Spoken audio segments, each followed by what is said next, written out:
দেশের শীর্ষ নায়ক শাকিব খানের সঙ্গে কয়েকদিন আগে যুক্তরাষ্ট্রের ছেলে শেহজাদ খান বীর ও স্বপ্ন বুবলির ছবি প্রকাশ্যে আসায় আলোচনায় জট ওঠে। সেই আলোচনার রেশ কাটাতে না কাটাতেই আবারও নতুন করে চর্চায় এসেছেন শাকিব খান।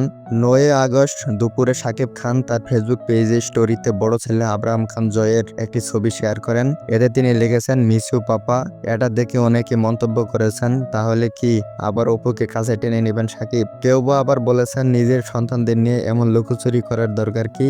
বিষয়টি নিয়ে তাদের অনুরাগীরা সোশ্যাল মিডিয়ায় আরো বিভিন্ন ধরনের পোস্ট দিচ্ছেন। কেউ কেউ বিষয়টি নেতিবাচক লিখলেও প্রশংসা করেছেন অনেকেই। সম্প্রতি স্বপ্ন বুবলির সঙ্গে এক ফ্রেমে আসার পর ভক্তদের অনেকেই প্রশ্ন ছোড়েন, বুবলির ছেলে শেহজাদকে পেয়ে অপবিশ্বাসের ছেলে আব্রাহাম খান জয়কে এড়িয়ে গেলেন কিনা শাকিব খান। আদতে তা নয়, ভক্তদের এমন জল্পনায় এবার জল ঢালেন ঢালিউড মেগাস্টার। তবে বিতর্ক এড়াতে নয়, বাস্তবে নিজের দুই সন্তানকে সমানভাবে ভালোবাসেন শাকিব। যুক্তরাষ্ট্রে মাসখানেক অবস্থান করেছেন নায়ক। সেখানে ছোট ছেলে শেহজাদকে পেলেও আরেক সন্তান আব্রাহাম খান জয়কে পাননি তিনি। তবে এর আগেও বড় ছেলেকে নিয়েও আমেরিকা ঘুরেছেন শাকিব খান। সেখানে এক ফ্রেমে অপবিশ্বাসকেও দেখা গিয়েছিল।